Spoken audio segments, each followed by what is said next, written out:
Hey my lovely foodies, happy Easter! Today I'm going to be teaching you how to make Jamaican Easter bun, ROMA'S kitchen style. Can't cook. Think you know you pay your pretty look. You want to live a restaurant and come done man bank book. Cook, recipe book. So before we get into baking, let me point out to you that I make my Easter buns two ways. This is way number one, and this is just me mixing dry and wet ingredients together. But I think this gives me more of a stout cake vibe than an Easter bun vibe. Easter bun doesn't normally have this texture. But for this recipe that I'll be showing you, this is way number two. This is the texture I'm used to Easter buns having. So this is what I'll be showing you today. Alright, let's go.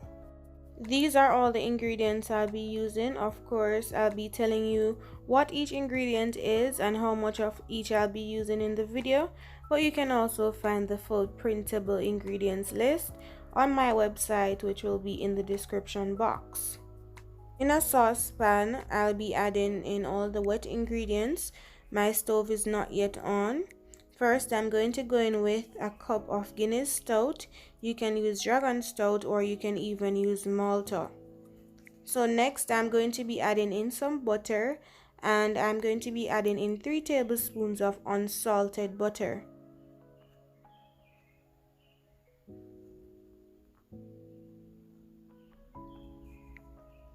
Alright, so now I'll be adding in some vanilla extract, just 1 tablespoon of vanilla extract.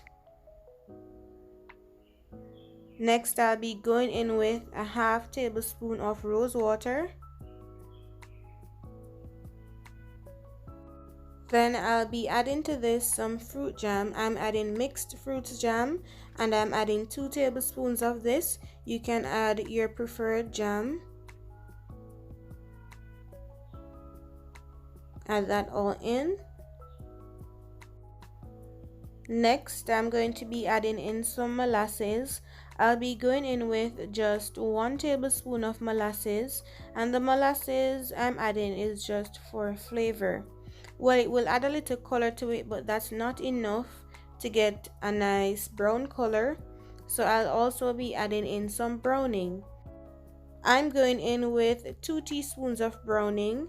So if you like the color of my Easter bun, then you can settle for 2 teaspoons of browning.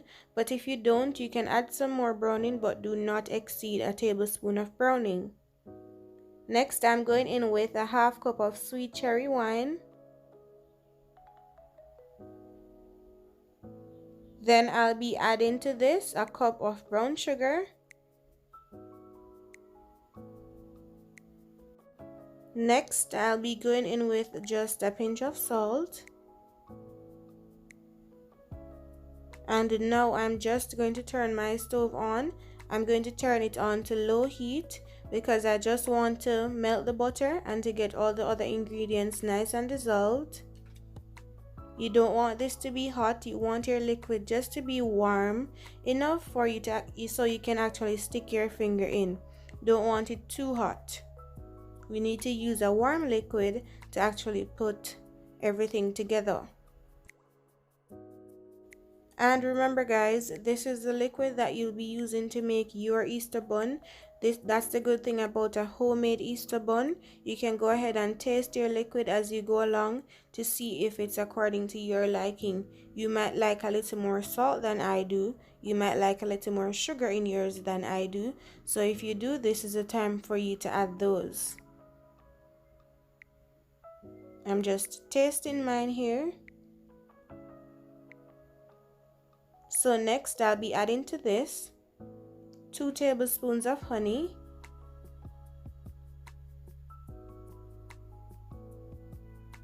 Add that all in.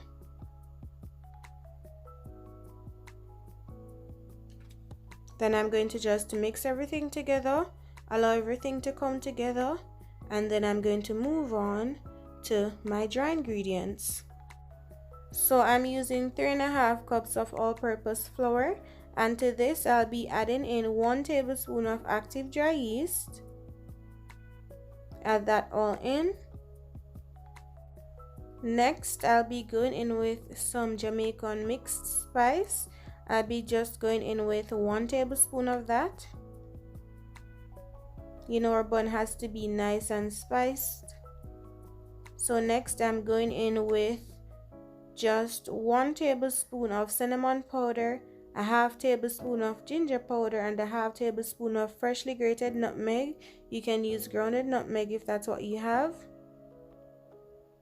Now I'm going to just mix everything together.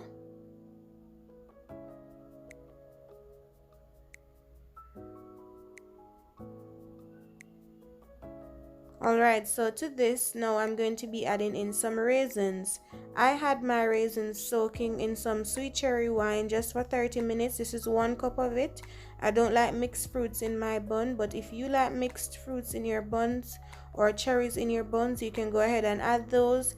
Add less raisins, more mixed fruits, it's all up to you. But all I'll add to mine is just a cup of raisins. Now we're just going to mix to get those raisins nice and covered. Alright, and as soon as this is finished, I'm just going to rest it to the side while I go back to the wet ingredients to finish some things up so I can get to use it to put everything together. So here are my wet ingredients. They're nice and together. I'm going to go in here with 1 beaten egg, which I've added a 1/4 teaspoon of lemon juice to it. This will give your bun a nice texture. I'm just going to whisk everything together here, and my liquid is nice and warm. It's not hot, it's warm. Now it's time to put everything together. So of course you can use your hand to knead your dough because that's the method that we're using here today, but I have a hand mixer and it comes with the parts of it that can be used to knead the dough. So I'm adding the liquid here just a little at a time, because unlike using your hand, when you're using your hand to knead a dough and you add the liquid a little at a time, then you can get to see the consistency of the dough basically. But with this it's different, so I'm adding the liquid just a little at a time. If you don't have a fancy hand mixer, no problem, you can always use your hand to knead your dough. So I'm just adding the liquid here a little at a time, and I'm just going to mix until the dough has been formed. And what we need is a dough that's really soft, but it is not that sticky. You don't want to hold on to your dough and you can see all of it on your hand. No, that's not what we're going for. We're going for a dough that's lightly sticky but very soft. Alright, now this is what I have. I also went in with my hand just a little. So I'm adding to the dough 1 tablespoon of oil, and you want to use oil that is not flavored or oil that is not so strong. I'm using some sunflower oil here, and I'm just going to rub it all over the dough, and I'm also going to ensure that it gets all over the pan as well, because this will prevent your dough from actually sticking to your hand or sticking to the pan. See how easy I'm moving my dough around, guys? That's because my dough is very soft.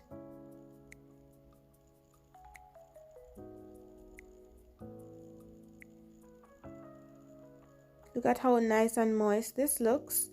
This is nice and lovely. You just want to shape it into a ball. Then you just want to rest it in your container. And we're going to leave this for an hour for it to rise or until it doubles in size. You want to cover this with some cling wrap and leave it in a warm place. Look at this nice soft dough. Lovely, and this is smelling so good so far. You can use cling wrap or you can use a damped tablecloth to cover your dough, and this will take you about an hour. It will take about an hour to double in size. So let that sit, and then you come back to your dough. About that time, look at how big it is now. Here I'm just flouring the surface, my surface, and I'm just going to place my dough on it. My dough is very soft. You need your dough soft because of this step too, because when you add more flour on it, you don't want it to dry your dough out. You want to keep rolling this under until you have formed a nice ball and all that flour has gone, just like this. Nice and smooth, nice and soft. Now I'm going to cut this into 2 pieces. You can always make 1 big loaf, or you can use this to make 3 or 4 small loaves. It's all up to you. Now I'm going to take 1 piece and I'm going to roll it.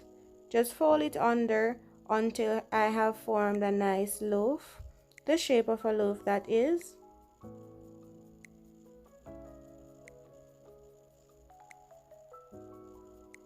It's so soft. And now I'm going to place this in my fully greased tin, just like that. You can try your best to get it nice and perfect.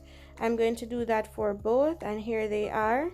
I'm going to leave these to rest for 15 minutes before I place them in my preheated oven to bake.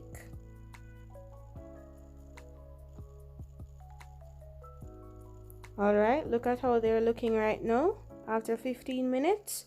Now I'm going to place them in my oven just for 50 minutes, or until I insert a toothpick in the center and it comes out clean.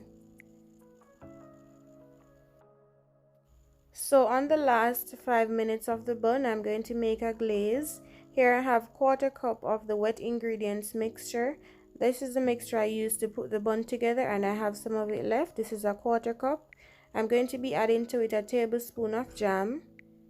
We're trying to make a nice glaze here, but we don't want it too sweet, because remember, the liquid itself has some jam in it and so on already. Just to mix everything around until everything is nice and dissolved and it has come to a boil. My pot is over low heat at this moment.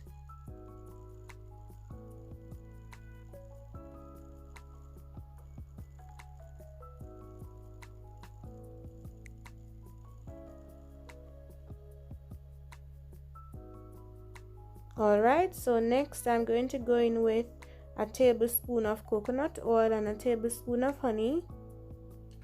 Add them in, mix it together, and then once those melt, I'll turn the stove off and get ready to glaze my buns.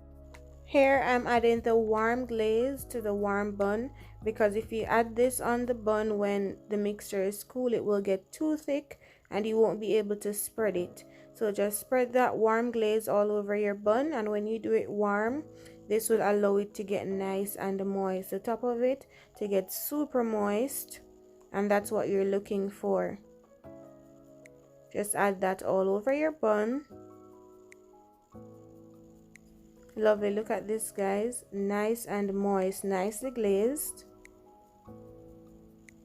Now I'm going to cut into these buns. Look at this, the glaze is just perfect. Inside is nice and moist and right. This is the texture I'm used to a Jamaican bun having. This came out perfect to me. And this is it, guys. You can have your bun with cheese or whatever you like to have your bun with. This is ROMA'S kitchen style homemade Easter bun. Let me know in the comment section what you think about this video. Of course, if you like the video, don't forget to give the video a thumbs up, share the video, subscribe to the channel, and turn your post notifications on. And remember, you can find the full ingredients list in the description box below on my website. Happy Easter. Until next video.